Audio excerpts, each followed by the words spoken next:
งดการเผาเพื่อลดปัญหาหมอกควันและมลพิษทางอากาศจากการเผาป่าและการเผาเศษวัสดุทางการเกษตรตามประกาศมาตรการสำคัญเพื่อควบคุมการเผาในพื้นที่ต่างๆโดยบ่อนุญาตเพื่อมีการเผาใดๆทั้งสิ้นเพื่อเป็นการลดมลภาวะจากฝุ่นละอองขนาดเล็ก PM 2.5 ตั้งแต่ 1 มกราคมถึง 31 พฤษภาคม 2569 หากจำเป็นสามารถลงทะเบียนขออนุมัติผ่านระบบไฟล์ดีดหรือเบิร์นเช็ค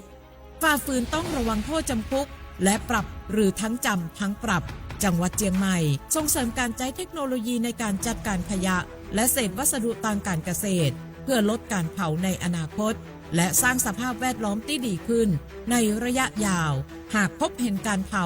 ในพื้นที่ห้ามเผาหรือพบผู้กระทำผิด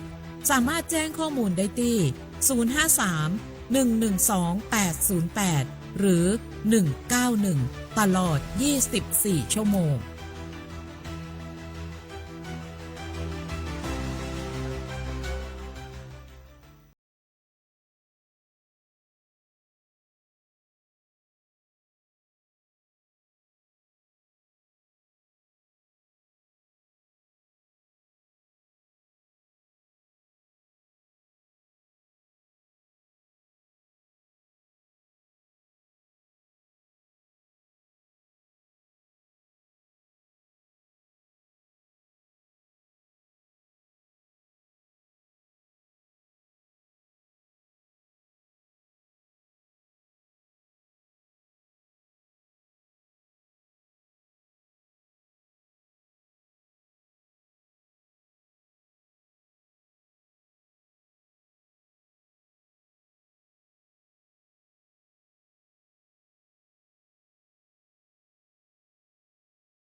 นะครับคุณผู้ฟังอยู่กับรายการคุยข่าวอปมชทางสถานีวิทยุกระจายเสียงแห่งประเทศไทยหรือว่าสวทเชียงใหม่นะครับวันนี้พบกับชูชาติบุญทองครับอปมชจากอำเภอสันทรายครับวันนี้มา2คนก่อนนะกับป้าต้อมนะครับสวัสดีครับป้าต้อมครับเจ้าสวัสดีน้องเจ้าสวัสดีคุณผู้ฟังนะเจ้าป้าต้อมนะเจ้าพัฒนาศรีหาวงศ์นะเจ้าอปมชจากสันกำแพงเจ้าสันกำแพงเสียงยังใสอยู่นะป้าต้อมเจ้าเนาะถึงแม้ว่าสุขภาพช่วงนี้ก็ป้าต้อมก็จะต้องแบบป้นท้องจะอะไรดูแลสุขภาพอย่างต้องดูแลสุขภาพอย่างใกล้ชิดเพราะว่าภูมิยังต่ำอยู่ใช่ครับเนื่องจากไปทำคีโมมาแล้วก็ใส่พุ่งเป้ามันเลยไปกดภูมิทำให้เม็ดเกล็ดเลือดขาวมันต่ำก็ต้องเดี๋ยวนี้ก็ต้องอยู่ในความห่วงของการต้องรักษาเฝ้าระวังตัวเก่าเขาเรียกดูแลพิเศษดูแลพิเศษเนาะรวมไปถึงคนที่อยู่ใกล้ชิดเราด้วยนะก็ต้องอยู่กับเราแบบใกล้ๆนะถ้าเกิดมีอะไรขึ้นมาจะได้แบบช่วยได้ทันเนาะนะครับเพราะฉะนั้นก็ต้องฝากบอกกับคุณผู้ฟังที่รักด้วยนะหลายๆท่านเพราะว่าช่วงนี้อากาศมันโผล่นะมันต้องบึดฝนบึดอะไรอย่างก็บึดลมบึดฝนบึดร้อนบึดหนาวบึดหนาวแล้วก็ไอ้ฝุ่นละอองก็ยังมีเยอะอยู่แม่นครับวันนี้นี่ม่อนดอยนี่แทบจะไปเห็นแล้วนะแม่นกันแน่เนี่ยมันว่าเพราะเจาะพ่อต้อมถึงถามว่ามันหายใจบ่ทั่วท้องมันจะเกี่ยวกับภาวะอากาศตัวโกมันน่าจะเหมือนกันครับเพราะว่าผมเองก็มีความรู้สึกว่าตัวเองก็หายใจบ่ค่อยสะดวกเหมือนกันด้วยอากาศการด้วยหลายๆอย่างเนาะยิ่งอากาศร้อนนะช่วงนี้นะโดยเฉพาะผู้ป่วยนะห้ามออกแดดบ่ต้องออกแดดเลยครับถ้าจำเป็นนะถ้าบ่ได้ไปโรงยากับบ่ได้ไปอย่างนี้บ่ต้องไปไหนนะครับเป็นฮีทสโตรกได้แม่นครับแล้วก็บ่ต้องเขียมบ่ต้องจี้บ่ต้องขี้ตะนีขี้เหนียวอันถ้าบ้านมีแอร์คอนดิชั่นก็เปิดไปครับเนาะช่วงนี้เนาะเพราะว่าเครื่องปรับอากาศเนี่ยเป็นสิ่งที่ช่วยชีวิตได้นะครับโดยเฉพาะผู้ป่วยและผู้สูงอายุเนาะนะครับเพราะประหยัดแอร์ออกไปนอนนอกบ้านดีกว่านะหารู้ไหมตอนนอกนี่จริงก็ถ้าถึงท่านประหยัดแอร์เนาะคือกลางคืนนั้นเมื่อคืนถ้าขั้นเข้าไปนอนเนี่ยเนาะเปิดสักมันสัก 11 โมงเที่ยงคืนก็ได้แล้วก็ปิดเปิดพัดลมเอาก็ได้แต่บ้านป้าต้อมนี่เป็นชั้น2มันบ่ร้อนบ่ขึ้นไปบนกับฮ้อนกะตอนแรกเนี่ยมันฮ้อนต้องลุ่มในเย็นอยู่ตลอดเพราะมันเป็นชั้น2เนาะอาจจะลุ่มเนาะแต่ชั้นบนเนี่ยมันเป็นบ้านไม้มันอากาศมันจะฮ้อนขนาดต้องขึ้นไปเปิดแอร์ทิ้งไว้ก่อนพอขึ้นไปสัก 2 ทุ่ม 3 ทุ่มเนี่ยเฮาก็เปิดไว้สัก 4-5 ทุ่มเนี่ยพออากาศอุณหภูมิมันโอเคอย่างละเปิดหน้าต่างเปิดพัดลมสบายละแบบนั้นเพราะว่าเย็นละเริ่มอากาศก็เริ่มเย็นแล้วตังบนจะเย็นตังรุ่มจะร้อนมันกลับกันกลางวันในมันตังบนร้อนตังรุ่มเย็นแล้วก็พอค่ำมาก็ตังบนเย็นตังรุ่มร้อนเนี่ยมันกลับกันอย่างนี้นะเจ้าแต่เฮาก็ต้องทำให้ร่างกายแล้วปรับสมดุลให้ได้ถ้ามาอ่านนี่มันจะเยือกร้อนเยือกหนาวเยือกร้อนเยือกหนาวแล้วเดียวนี่คือสายพันธุ์ A สายพันธุ์ไข้หวัดใหญ่มันก็มาอยู่นะเจ้ามันถึงมาศูนย์อันตอนนี้นะบอกว่า A บอกว่า B อย่างก็บ่ศูนย์อุ่นเนาะก็จริงๆต้องอย่างนี้เปิ้ลบอกว่าวันที่3ถึงวันที่6มีนาที่ถึงนี่นะวันพุธวันฮือเนี้ยนะครับมันจะมีเปิ้ลฮ้องว่าพายุฤดูร้อนนะเปิ้ลบอกว่าจะเริ่มมาตั้งแต่ภาคอีสานก่อนแต่ภาคเหนือตอนบนก็ได้อยู่ก็ถึงอยู่เปิ้ลว่าอันนะครับแต่ว่าคนที่หูแต่เนี่ยต้องเป็นน้องยุ้ยเนาะเดี๋ยวจะคือน้องยุ้ยมากำเกี่ยวกับเรื่องดินฟ้าอากาศลมเป็นจะได้วันที่3ถึงวันที่6เนี่ยจังใหม่เฮาจะโดนอย่างพ่อเดี๋ยวคือน้องยุ้ยมาเล่าให้ฟังเจ้าแต่ช่วงเมื่อวันที่23ถึง25เนาะทีนี้ต่างบ้านเฮามันมาโดนมันไปโดนตังปุ่นตังบนดอยตังแม่แจ่มตังเขาแล้วดอยสะเก็ดก็โดนใช่ไหมเป็นลมหลวงเนาะแม่นครับนั่นแหละตังหางดงนี่เมื่อกูเตือนนี่หางดงนี่จะมาก่อนแต่ปีนี้หางดงนี่จะโดนนักหนักแล้วนะเพราะว่าหมูมันน่าจะเป็นช่องลมตรงนั้นเนาะสักกระเปงก็ยังนิ่งๆอยู่นะแล้วก็ช่วงนี้ใครที่จะใจป้นฮ้องว่าทางลอดสะพานปลาแดดเนาะที่จะไปทางภาค5นั่นนะครับช่วงนี้เปิ้ลปิดอยู่เพราะว่าเปิ้ลเอารถแบคโฮขึ้นที่จมน้ำเขาแล้วนะยังไม่ได้ขึ้นเชื่อวันนี้เปิ้ลได้เลิกเปิ้ลจะเอาขึ้นวันนี้น้ำมันแห้งแล้วหรอน้ำมันลดลงแล้วหรอแม่นครับเพราะฉะนั้นก็ถ้าหลีกเลี่ยงได้ก็หลีกเลี่ยงก่อนนะครับแล้วก็ถ้าเกิดสมมติว่าเปิ้ลเปิดขึ้นสัญจรเมื่อใดก็ค่อยว่ากันทำกรรมนึงนะครับก็บอกว่าตอนนี้ได้หรือยังก็น่าจะใกล้สำเร็จแล้วก็หาก็ต้องดึงขึ้นเนาะขึ้นทางไหนเนี่ยขึ้นบนสะพานอีกน่าจะขึ้นตังลุ่มนะครับค่อยๆอันนี้ไต่ขึ้นไปมาหูนาวิธีการของเพื่อนน่าจะมีอยู่เนาะก็น่าเขาก็มีกระต้าเพราะว่าเขาจะขึ้นไปขึ้นทางฝากปูนฝากที่ทางตำรวจเนาะแล้วภาค5นั่นมันก็มีแต่เปิ้นก็มีแต่ฟังอยู่นี่แต่ฟังแต่เปิ้นก็ทำคันดินสูงขึ้นแต่บ่ฮู้ไปขึ้นทางใดเนี่ย ครับวันนี้บ่ต้องถึงวันที่3ถึงที่6ถึง5ที่6นะเปิ้ลบอกว่าวันนี้อู้ไปก่อนน้องยุ้ยจะมาให้นะเปิ้ลบอกว่าวันนี้นะครับ28กุมภาพันธ์2569นี่นะศูนย์อุตุนิยมวิทยาภาคเหนือนะครับรายงานสภาวะอากาศทั่วไปนะครับภาคเหนือก็จะมีฝนลดลงนะครับกับมีอากาศร้อนขึ้นนะครับในตอนกลางวันแล้วก็ยังมีฝนฟ้าคะนองเกิดขึ้นได้บางพื้นที่นะครับเนื่องจากมีลมตะวันตกเฉียงใต้พัดนำความชื้นนะครับเข้ามาปกคลุมบริเวณประเทศไทยตอนบนนะครับในขณะที่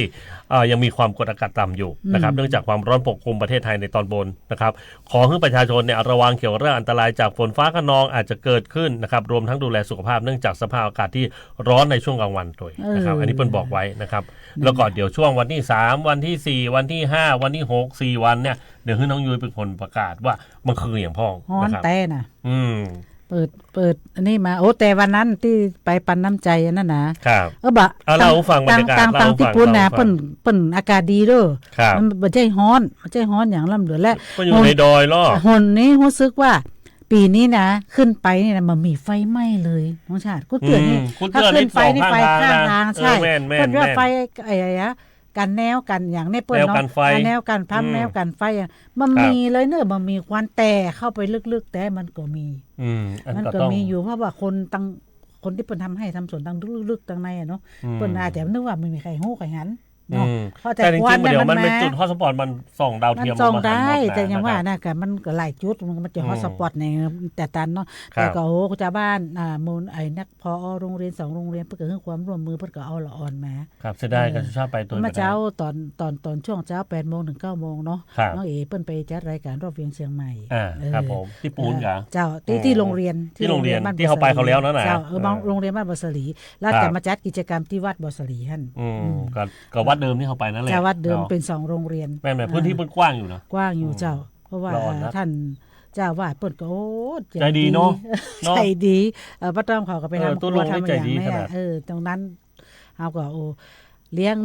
งข้าวก๋วยเตี๋ยวนะครับก๋วยเตี๋ยวคลุกก๋วยเตี๋ยวน้ำทางอันนี้เพิ่นก็มีเฟรนช์ฟรายวักนักเก็ตทอดขนมปังทาเนยทาแยมอันนี้แล้วก็มีอย่างบ่เฟรนช์ฟรายขนมบาดเต้าจากวัดสันบะเกียงเห็นบาดเต้าบาดแตงบาดเต้าโหกินอิ่มนำสำราญบอกว่าเข้าไม่ได้ไปก็ตึงว่านึกว่าสุชาติจะตัวไปเพราะว่าพูดถึงแล้วมันก็หมดงานสันแล้วก็พอภาระก็ยังว่าอยู่นะปีหน้าเพิ่นจะมาหามันก็แสดงว่าติดใจนะก็เปิ้นก็ถ้าอย่างเอี้ยเฮาภูมิใจกะถึงเวลาที่เฮาไปแล้วก็แบบมีคนในพื้นที่ให้การต้อนรับอย่างอันนี้นะอันนี้ภูมิใจกะแล้วก็หน้าห้าคุณครูเหมือนใจอย่างที่เปิ้นลงข่าวนะเอาเสื้อผ้าอย่างไปเอาไปจ้งไปใส่กองขยะพุ่นน่ะอันกับมันเฮากับอย่างว่าแต่เฮาก็ต้องเข้าใจนะเอาไปเปิ้นก็ใจบ่ได้เปิ้นเพราะว่าเปิ้นก็จะมีใส่ของเปิ้นเนาะเพราะเปิ้นอาจจะใส่ของคนอื่นกันหรือว่าอย่างใดเนาะก็บ่ฮู้เนาะประเพณีเปิ้นมีแต่หรออย่างในกรณีที่ว่าถ้าสมมุติว่าเสื้อผ้าเปิ้นก็บ่ฮู้ว่าเสื้อผ้าเป็นของคนเสียชีวิตก็ของคนนั้นแต่เปิ้นถือนะถ้าเป็นของคนเสียชีวิตนี่เปิ้นจะบ่เอาเพราะว่าเปิ้นมาฮู้นะเปิ้นจะมีหีดห้อยเปิ้นอย่างไรแต่ผมนี่บ่ถือนะผมเอาน้ำส้มปล่อยกับสละสลุงเฮ็ดจบถ้าเฮาใส่ได้เฮาก็ขออันนี้เปิ้นก็ขอเปิ้นเหียขอว่าเอามาใส่มาอย่างน้อเพื่อจะได้หุ้มห่อเนื้อเฮาอย่างนี้ตัวเฮาจะใส่ได้สวยงามช่วยอย่างช่วยปุ้นรักษาอย่างนี้เฮาก็ดีกว่าไปเผาไฟจริงด้วยแต่ประเดี๋ยวนี้คือเมื่อก่อนนี่เผาแต่หรอแต่ประเดี๋ยวนี้ถ้าเฮาใส่กระสอบใส่อย่างเนี่ยนะตั้งหน่วยเทศบาลหรือว่าไอ้ที่พ่นเผานะพ่นก็คัดใช้เอาไปต้องบอกจะอีเวลาที่มีใครเสียชีวิตเนี่ยเขาชอบเอาใส่ถุงนักๆไปจริงๆเนี่ยเอาใส่ไปให้เปิ้นสักชุด2ชุดกับปอเป็นพิธีกับปอเนาะนะครับอันนี้เปิ้นเอามาหมดเป็นถุงบางที 5-6 ถุงเนี่ยเอาไปแจกเปิ้นอย่างดีกว่านะอย่างน้องบ่าวต้อมตายคราวที่แล้วเนาะเอาใส่ให้น้องไปกระสอบเดียวแต่อยู่ที่บ้าน20กระสอบเจ้าว่าต้อมพอดีมีคนห้ามเอาไปเปิ้นเอาไปบนดอยตั้งชายแดนปุ่นเอาไปเสื้อผ้ามันจัดดีซื้อเจ้าชอบแต่งตัว เฮาก็เอาไปคือเปิ้นใส่ดีๆอันนั้นเปิ้นก็ฮับไปนะ ฮับไปเปิ้นมาขอ เพราะว่าตะปูนี่เปิ้นแทบจะบ่ซักนะใส่แล้วคว้างไปก็ถึงถือว่าได้ใส่อ่ะเนาะก็ถือว่าใส่ยังมีประโยชน์กับเปิ้นนั่นครั้งนึงก็ยังดีใช่มั้ยแต่บางครั้งอ่ะเฮาเสื้อผ้าไปคือคนอื่นใส่คือเปิ้นใส่อ่ะแล้วเปิ้นใส่เฮาภูมิใจเปิ้นก็บ่ได้ขว้างไว้เปิ้นก็ใส่เสื้อเฮานี่งามยะเนาะเฮาก็ภูมิใจเฮาเป็นผู้ให้เฮาก็เป็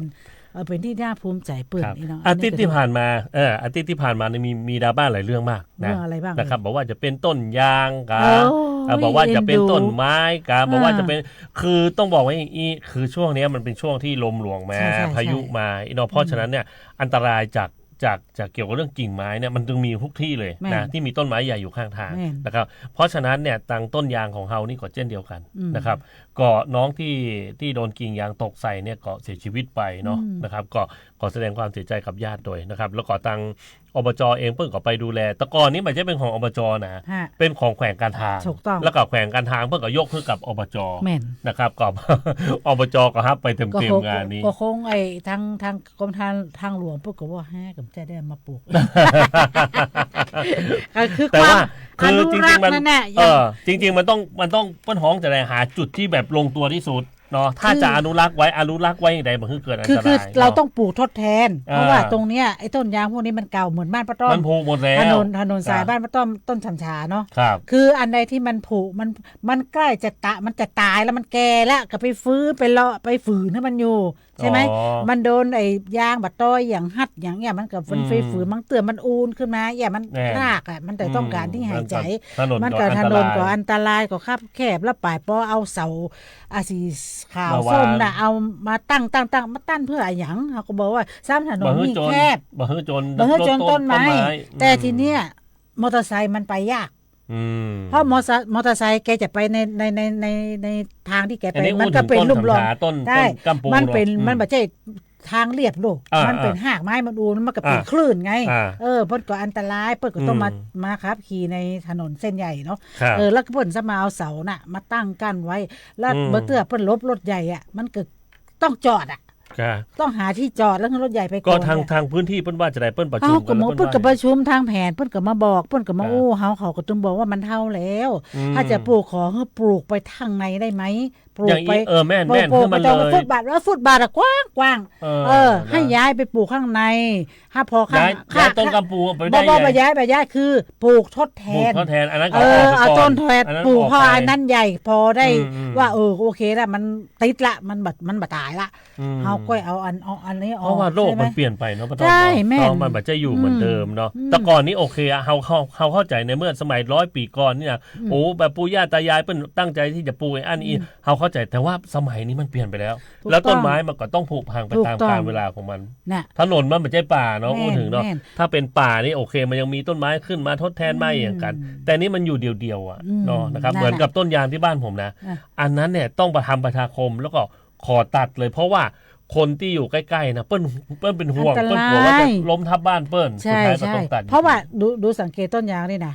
มันจะกลวงแม่นครับมันจะเป็นโพรงข้างในแล้วเดี๋ยวนี้นะตัดออกมาแล้วนะตัดลงมาเสร็จโก้มาหมดแล้วตังในบ่มีอย่างเลยป้าต้องเนาะมันอันนี้หมดเพราะน่ากลัวขนาดมันอยู่ที่เปลือกที่มันอยู่ในมันอยู่ที่เปลือกเหมือนกันต้นจันทราเหมือนกันเพราะว่าต้นธรรมชาติบ้านป้าต้อมเนาะเพิ่นก็ตัดทอนออกไปบางทีก็เหลือบางทีก็เหลือก็ต้นแล้วอากาศที่มันผลิใบเอาออกมานั่นน่ะแต่ทีเนี้ยอย่างน้องบาป้าต้อมน่ะโดนครั้งหนึ่งคือลมหลวงมาอ่ะแล้วก็ขับมอเตอร์ไซค์ผ่านไปแล้วกิ่งหมอกแขนน่ะตกใส่หัวพอดีใส่หมวกกันน็อกตกใส่หัวแล้วมาละที่ไหล่แล้วแกก็เซอยู่แกก็บอกว่าเซรถก็ล้มอยู่แล้วทีเนี้ยมันเป็นสาเหตุที่แกว่าแกกับมือชาเท้าชาอย่างนี้ประมาณนี้แหละแล้วหมอก็บอกว่าเป็นกระดูกทับเส้นกระดูกคอสุดกระดูกคอก็เลยไปผ่านะไปผ่าแล้วก็เลยอย่างไม่ได้สักอย่างนะก็เลยจนต้องหอดอยู่ห้อง ICU 3 เดือนจนเสียชีวิตยังได้สักอย่างที่ป้าป่วยก็ย้อนน้องเนี่ยดูแลน้องเนี่ยน่าก็เลยว่าโอ้โหแต่ตอนนั้นแบบได้เป็นข่าวเนาะบ่ได้เป็นข่าวเพราะว่ามันก็บ่ได้มากมายแล้วก็บ่ได้เอ็กซเรย์บ่ได้ไปมันโดนหมวกกันน็อกแล้วมันก็ลากมาลงไหล่อ่ะเขาก็บ่ได้ไปหาหมอตัวเองบ่ได้ไปหาหมอนะก็นึกว่าเปิ้นตัวเพิ่นเองเพิ่นก็คือทำงานหนักก็คอมันสุดเหมือนไอ้ออฟฟิศซินโดรมอย่างนี้มันก็จะเป็นอย่างนั้นก็แก้จังอีได้ก่อเฮา บ่ฮู้เหมือนกันนะผมก็คิดไปตามแบบเขาเป็นประชาชนเนาะเขาคิดว่าเฮ้ยถ้ามันเป็นปัญหาจีอี้เนี่ยเฮาตัดถึงมันเหลือน้อยเดียวก็บ่ได้อยู่ดีเนาะมันก็ตึงเติกอยู่ดีถึง เนาะ แม้ก็เป็นที่พักรถบางคนเมาลบรถกะอย่างกะอย่าง บางทียังคิดว่าโอเคเฮาตัดหมดเลยนะมีคิดต้องยนตัดหมดเลยนะแล้วก็เอามาทำเป็นเรือนล้านนาการเรือนไทยก็อยู่ในจุดของสมมุติว่าเป็นของสารปีเอามาไว้เป็นไว้ที่สารปีได้ก่อนที่พักริมทางหรือรอขึ้นรถโดยสารผมซ้ำคิดเป็นว่าเป็นคล้ายๆเป็นเหมือนเป็นศูนย์โอท็อปกาอย่างการแล้วทำเรือนไทยอยู่หั่นเลยได้ก่อนนะคิดไปขนาดนั้นเพราะว่ามันเป็นต้นไม้ที่มีคุณค่านะแต่ว่ามันยุคสมัยมันเปลี่ยนไปเนาะนี่แหละเพิ่นเอามาทำเฟอร์นิเจอร์แล้วลำต้นมันใหญ่ตัวมันทำไม่แป้นการทำโต๊ะทำอย่างก็ผมว่าเขาคอยติดตามอยู่เนาะคอยติดตามแต่ก็เปิดทำผังอยู่แต่ว่าตอนเนี้ยทางอบจเองเนี่ยเปิ้นก็ไปดูแลเยียวยาให้กับผู้ทางญาติผู้เสียชีวิตโดยเนาะนะครับก็อันนี้ก็ต้องคือและอย่างของรู้สึกว่าได้ยินข่าวว่าญาติของน้องที่เสียชีวิตเนี่ยเปิ้นบริจาคร่างกายบริจาคอวัยวะเพราะว่าเราอ่อนนุ่มอยู่นี่แม่นเจ้าไปเขากับอินดูว่ามันจับผูเปล่าแล้วมันเป็นลงตัดท่านพอดีมันก็เลยไปบางคนที่เพิ่นเชื่อเรื่องสิ่งอย่างก็เรื่องเกี่ยวกับเรื่องไสยศาสตร์เพิ่นก็เชื่อว่าเนี่ยมันเป็นตัวตายตัวแทนเปิ้นเนี่ยอันนี้คนนี้จะไปเกิดแล้วถ้าอย่างอันเนี่ยเขาไปเกิดพร้อมๆกันทั้งหมดเลยบ่อยนอนนึกๆในใจเล่นๆนี่บ่ได้นะของอย่างนี้นะมันก็บ่เชื่อก็บ่ได้บ่เชื่อก็บ่ได้เนาะบ่เชื่อก็บ่ดีลบหลู่มันก็มันบางทีมันก็เป็นอันแต่เพราะบางครั้งน่ะต้นชนิดเนี่ยต้นเนี่ยเมื่อ 3-4 ปีที่แล้วเคยมีอุบัติเหตุแล้วก็เผาเริ่มซ้ำเผาย่างสด2ที่หั่นน่ะที่หั่นน่ะแหมมาเมินก็มีคนมาที่หั่นแหมมันก่อนหน้าถ้าคนบ่ถึงคาดมันก็บ่ตายแต่ถ้าคนถึงขาดมันก็ตายแม่นบางทีเพิ่นอาจจะขอกันไว้ไกลนะเฮากับฮู้แต่สิ่งที่เฮาพอมาหันนะครับแต่อันนี้หันครับเพราะว่าหันเป็นตัวเป็นติ่นครับคนนี้นะครับสวัสดีน้องยุ้ยครับผมสวัสดีคุณผู้ฟังแล้วก็สวัสดีทีมงานอปมชเฮาตัวเจ้าน้องยุ้ยจารุวรรณขยันอปมชจากอำเภอหางดงรายงานตัวนะเจ้าขยันตลอดคนนี้นะนักสมนะชื่อนามสกุลบึ้ดไปอันเสียงก็ขอกันอ่านมาแล้วหันก็สวัสดีเจ้าจากทางใดเจ้าจากชอบตองอ๋อไว้สายใต้ได้หน้าได้ตาเนอะได้ตาเนอะตรงปูนไหนเนาะครับผมเป็นได้พ่อครับตรงปูนปูนเป็นโรคไหมเจ้าน่ะว่าแล้วน้องยุ้ยมันมานี่นะสงสัยเป็นคนจูเคยเรียนพอรู้กันแล้วว่าตั้งสมัตตองหางดงเนี่ยมันต้องมาทีแรกเลยเป็นช่องลมแพมเพิร์ดอ่ะวันเดียววันหน้าได้ค่ะเจ้าแพมเพิร์ดแม่ก็เจ้าน้องยุ้ยฟังถูกแม่น่ะเจ้าแพมเพิร์ดกะแพมเพิร์ดที่เป็นแจกนั่นนะเจ้าที่ไหนอยู่ทางใดครับผู้ป่วยติดเตียงอย่างเงี้ยเจ้าได้อยู่ครับได้กะอันอยู่ที่อันปี69นี่ม่แม่แค่กะเจ้าหมู่อย่างก็ครับปี69เนี่ยปี69นี่ยังมาแต่เจ้าเพราะว่าเปิ้นจะรู้สึกว่ามาแล้วนะของป้าต้อมเขาแจกไปรุ่นแรกแล้วน้องอยู่แนะนำให้ติดต่อเทศบาลหรือว่าอบตที่อยู่ในพื้นที่บ่เจ้าครับแล้วก็เตือกเคยได้ก็เจ้า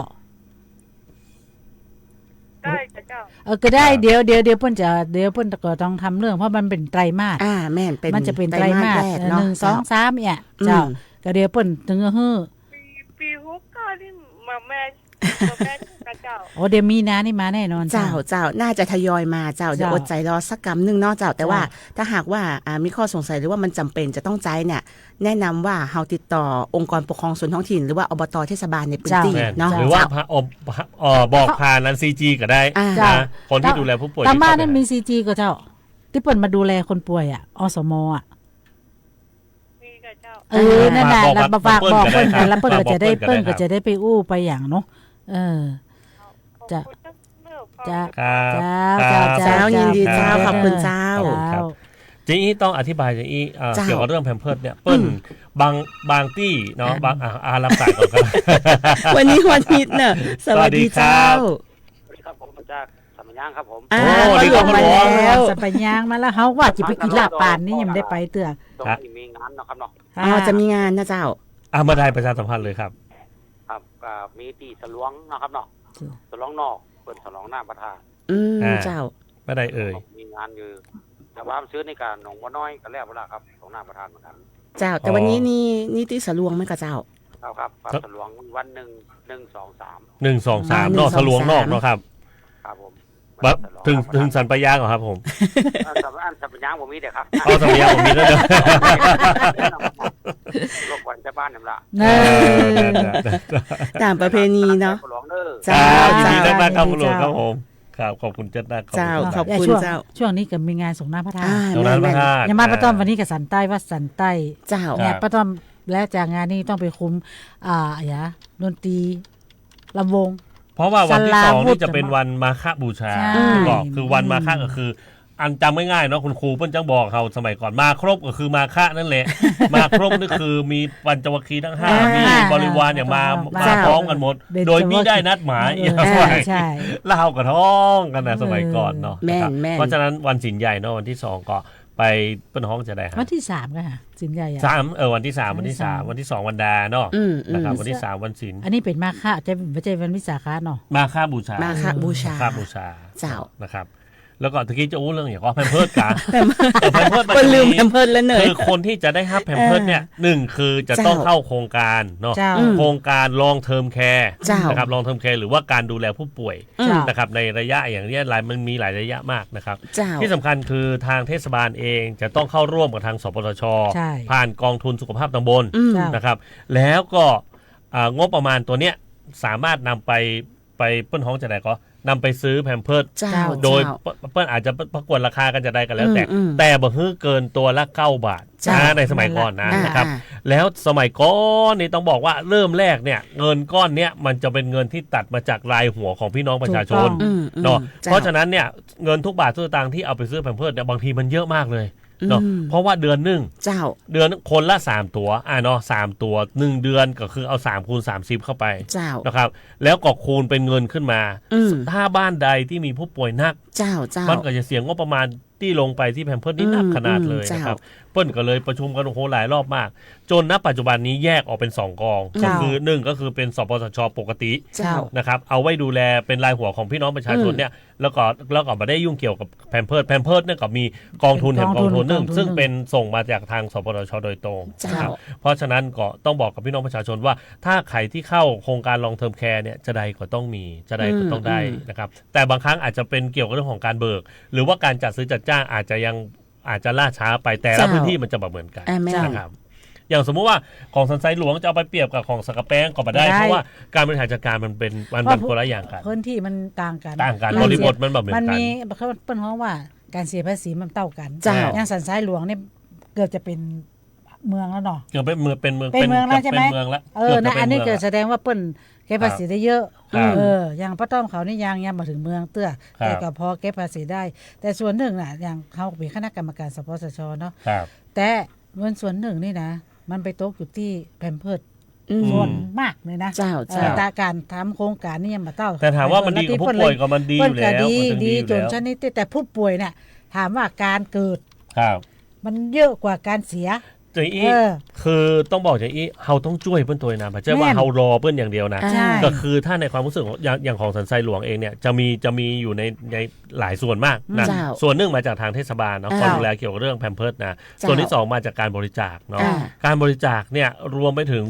พี่น้องประชาชนที่ไม่ได้เข้าโครงการลองเทอมแคร์เพราะมัน เจ้า เปิ้ลห้องจะได้ก็ระเบียบมันมาได้นะ อืม คนนี้ยังบัตรสามารถที่จะได้แพมเพิร์สเนอร์ เจ้า ก็ทางเทศบาลก็จะบอกฮื้อนะครับแต่ว่าบางทีเปิ้ลยากจนเปิ้ลบ่มีสตางค์แต่ว่าบ่เข้าอ่ะ เจ้า มันบ่เข้าแก้เปิ้ลนี่นะก็บ่ได้แฮม แม่น เนี่ยนะครับเพราะฉะนั้นเนี่ยก็เลยมีกองทุนที่ฮับบริจาคมาแหมกองทุนหนึ่งนะครับคอยซัพพอร์ตคนหมู่เนี้ยนะครับ เจ้า เหมือนกับตะวันวันซืนเนี่ยอันมันคือเปิ้ลกับปกติดีเนี่ยแต่ว่าเพียงแต่ว่าเปิ้ลเตียวจ้ากว่าจะไปเตียวไปเข้าห้องน้ำได้มันก็โอ้มันจ้ายังไงเสียงร้อนสุดท้ายก็ไปเลี่ยราดเลี่ยไปตลอด เรา เนี่ย ต้องว่าอย่างยังมุงป้าต้อมเขาแล้วยังต้องบางทีก็ต้องได้ใจ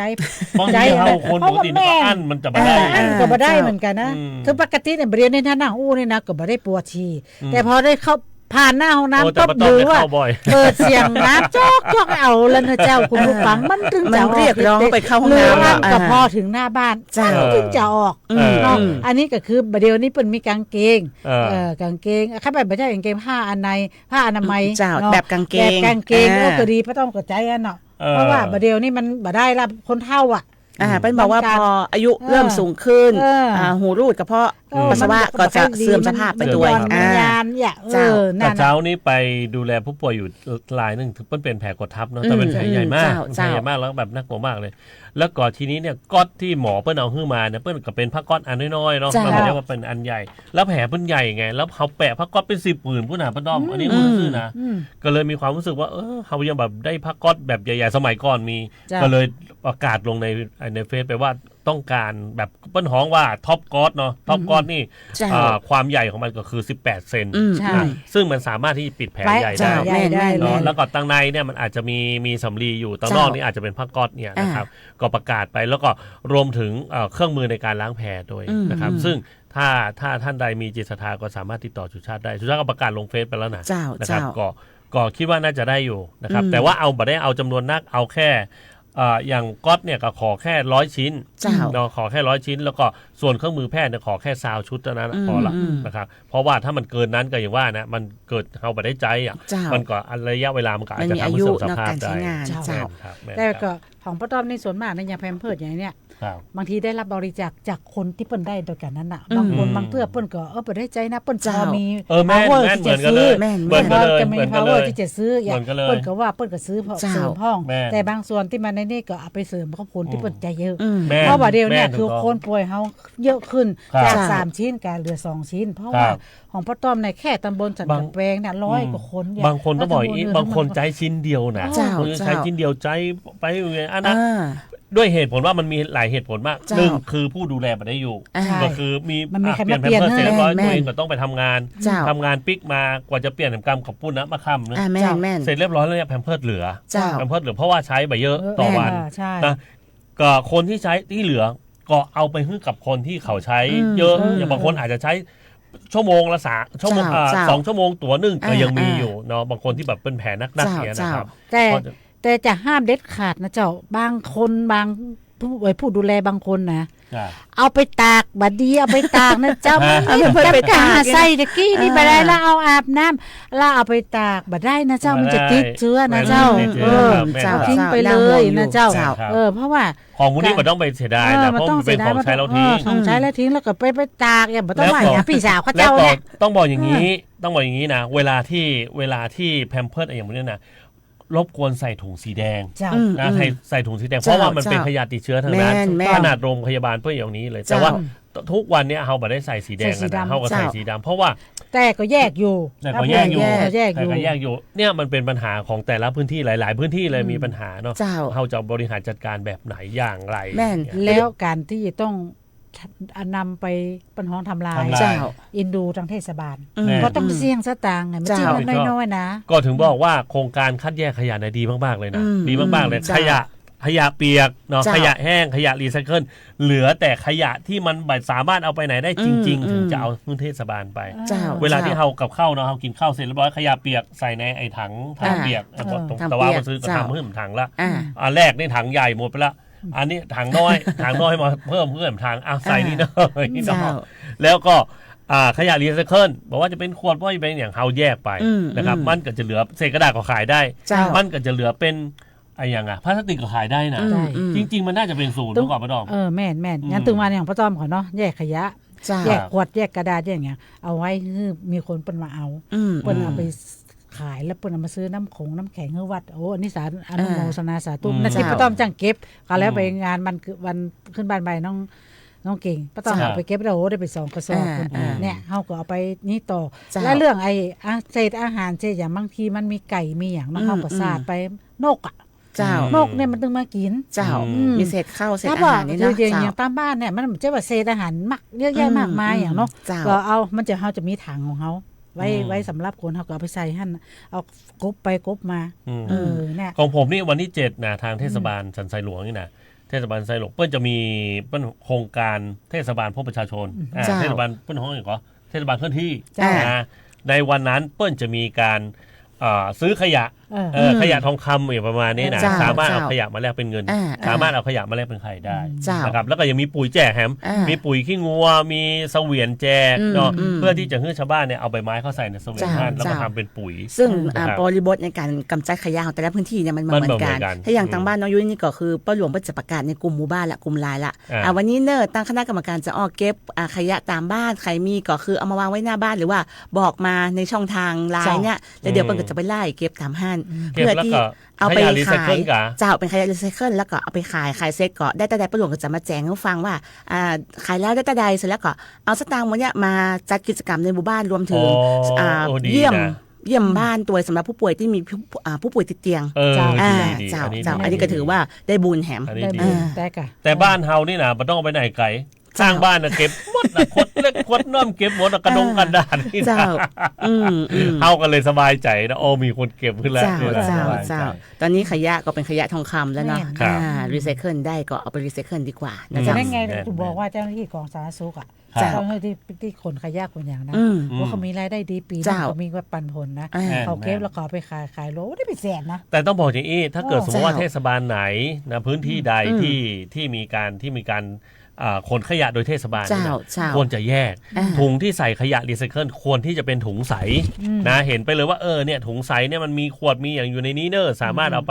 ไปขายได้ไหนนะแบ่งแยกขึ้นเพื่อกิจกรรมของผมนี่ผมซื้อถุงสีฟ้ามาป้าต้อมด้านในเนี่ยคือเป็นถุงใหญ่เลยเป็นถุงขยะแหละแต่เป็นถุงใสสีฟ้าด้านในเนี่ยก็สามารถที่จะใส่คือเห็นของที่อยู่ตรงในหมดเลยส่วนเป็นขยะอื่นที่มันสามารถที่จะย่อยสลายอย่างได้แล้วนี่นะหรือไปรีไซเคิลได้ใส่ถุงขยะดำนะครับ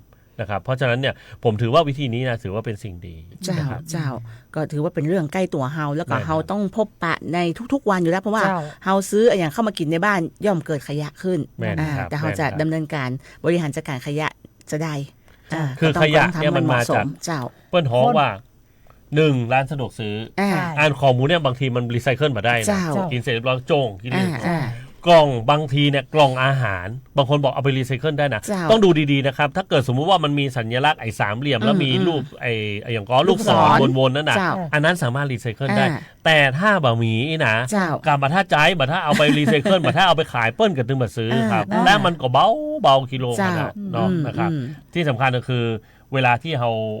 ากินเสร็จเรียบร้อยเราจ้งถังขยะอันนี้คือขยะที่บัตรสามารถที่จะย่อยสลายได้แต่ก่อนที่จะจ้งก็เทขวานก่อนใส่ถุงมันแย่เศษอาหารที่อยู่ข้างในนะเจ้าแล้วไปใส่มันทับถมกันไปเฮาก็อินดูคนที่เปิ้นเก็บขยะเปิ้นจะเนาะมันจะโดนน้ำแกงน้ำไม่ยังไงดูแล้วสำคัญคือไม้เสียบลูกจิ้นเจ้า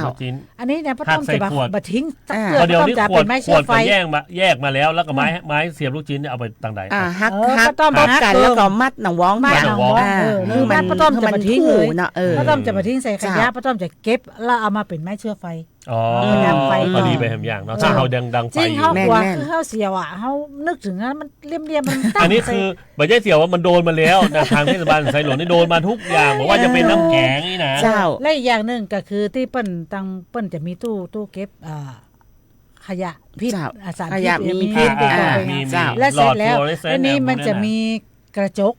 มันจะมีกระจกบานเก็ตกันอย่างกันน่ะคือบ่ได้ใส่กล่องบ่ได้ใส่หยังเป็นวางดาดๆใครจะไปเก็บคุณใส่กระสอบหรือใส่กล่องก็ได้แล้วเขียนติดว่าเป็นกระจกเนาะเปิ้นไม่ได้สุ่ม4สุ่ม5ไปเก็บอินดูแล้วเพิ่นขึ้นไปย่ำขึ้นไปเนี่ยอาจจะเป็นอันตรายได้อันตรายเป็นติดเชื้อติดอย่างหลายคนแล้วนะอินดู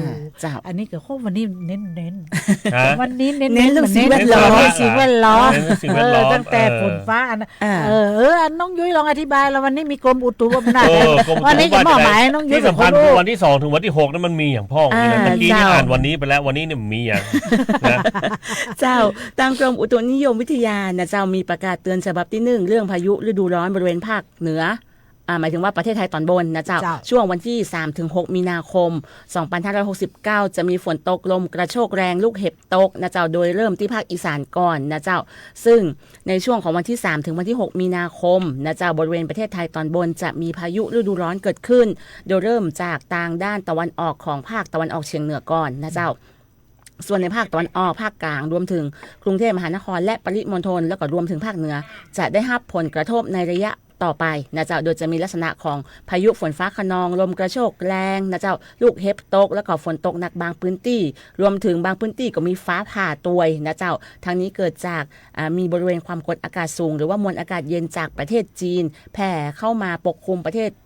ไทยนะเจ้าในภาคตะวันออกเฉียงเหนือแล้วก็ทะเลจีนใต้ในขณะที่ประเทศไทยตอนบนจะมีอากาศร้อนประกอบกับมีคลื่นกระแสลมฝ่ายตะวันตกจะเคลื่อนผ่านภาคเหนือและภาคตะวันออกเฉียงเหนือตอนบนนะเจ้าซึ่งลักษณะเช่นนี้ก็จะทำให้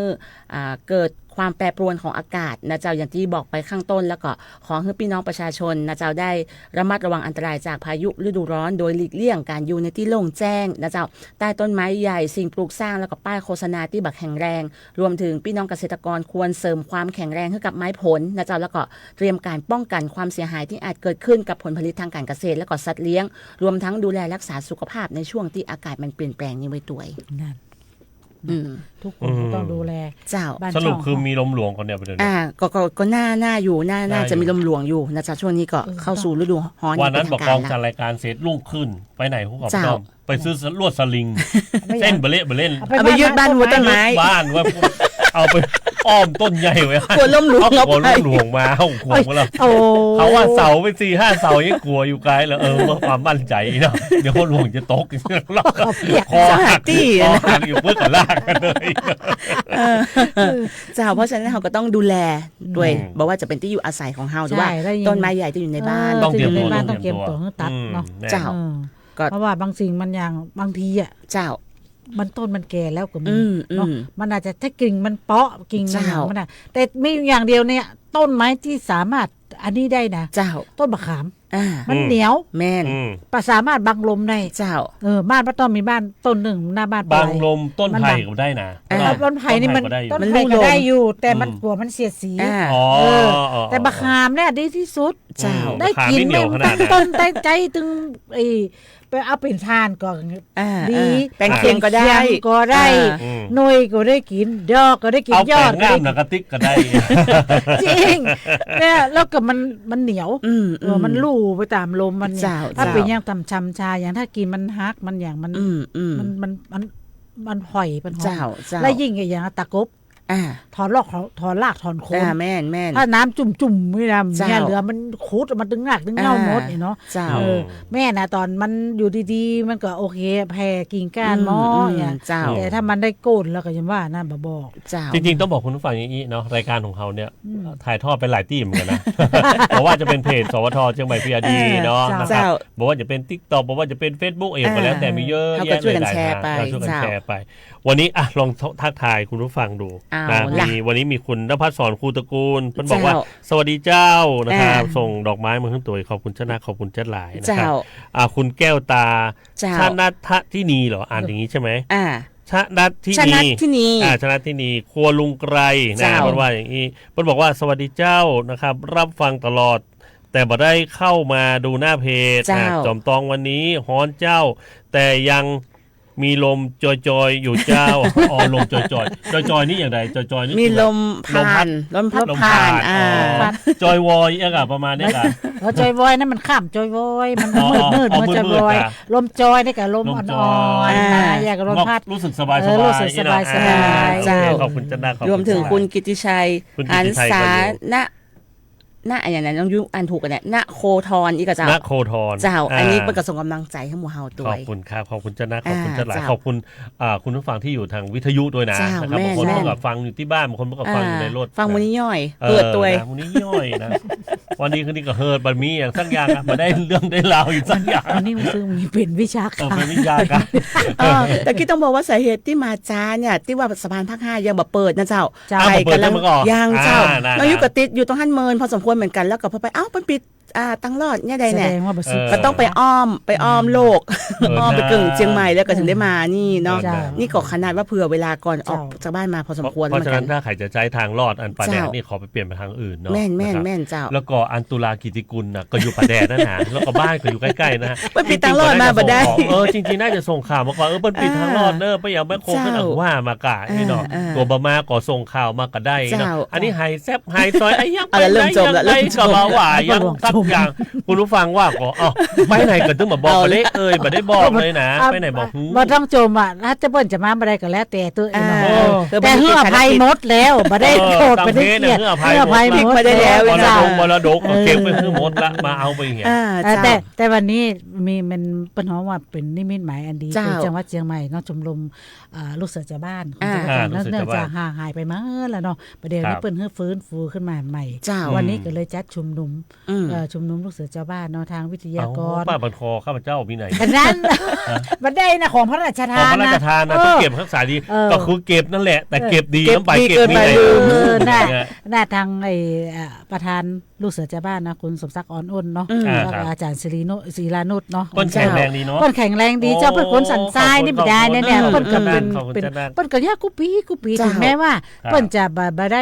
ได้ออกสื่อบ่ได้ออกแต่เปิ้นก็ปาลูกเสือชาวบ้านไปฟ้อนหั่นไปนั่นนี่นะถือว่าวันนี้น่ะโหแฮปปี้กันเจ้ามาป้ากันห้องเพลงร่วมกันมันม่วนนะเจ้ายังบ่เอิ้นเฮาตุยวิทยากรถึงแม้จะเท่าพอได้ยินเสียงก้องเสียงกลองก็ออกไปเต้นไปอย่างก็ถือว่าม่วนนะเจ้าก็คิดว่าคงจะรวบรวมกันหลายๆที่ไอ้ลูกเสือคนเท่าก็คนเท่าแล้วนอนมันแม่ก็ยังดีมันเปิดก็ได้ชื่อโมกหัวใจม่วนดีถือว่าเป็นกิจกรรมชูชาติก็เป็นเพราะการเคยไปสอนชูชาติแล้วก็เป็นสีดีเด่นเด้อตอนนั้นนะได้สีที่1ด้วยนะเจ้าพูดถึงสะพานปลาแดดน้องยุ้ยได้ครับว่าเปิ้นปิดถึงวันไหนตอนนี้เปิ้นย้ำปิดตั้งแต่วันนี้ถึงวันที่2มีนาก่อนนะคะเฮากันทุกวันชั่วโมง2ชั่วโมงจะแล้วเลยบ่ใช่เธอว่าไอ้รถคุดมันอันตรายว่าอันการประท้วงมันก็เยอะตัวเจ้าการเอาขึ้นน่าจะยังไม่ใช่เรื่องง่ายนะเจ้าเพราะฉะนั้นใครที่จะผ่านสะพานภาค5สะพานตังรอดภูธรภาค5ตอนนี้ปิดไปจนถึงวันที่2มีนาคมนะเจ้าแล้วก็ต้องวางแผนการเดินทางตัวเพราะว่าทุกพื้นที่ในจังหวัดเชียงใหม่เฮานี่อย่างตะกี้น้องยุอ้อมมาเนี่ยพอลงเส้นยกระดับสนามบินมาพอส่องมาปอดท้อจะไปทางใดต่อเปิงน้ำปิงมันฟ้าน้ำปิงฟ้าคือเป็นตะลมโหมันตกอีกไปตกอย่างใดนะเจ้าก็จะได้ก็วางแผนการเดินทางตัวเพราะว่าติดทุกที่เลยนะเจ้าเพื่อที่ท่านจะได้ไปตันเวลาถ้าหากว่ามีงานสำคัญนะเจ้าวันนี้ก็ต้องลาไปก่อนแล้วว่าจะเป็นวิจารณ์ลุวันพยานอปมช.จากอำเภอหางดงเจ้าเจ้าพระต้อมนะเจ้าพัฒนาศรีวงศ์นะเจ้าอปมช.จากสันกำแพงเจ้าเจ้าบุญทองครับอปมช.จากอำเภอสันทรายครับวันนี้ลาไปก่อนแล้วเจ้าสวัสดีเจ้าสวัสดีครับ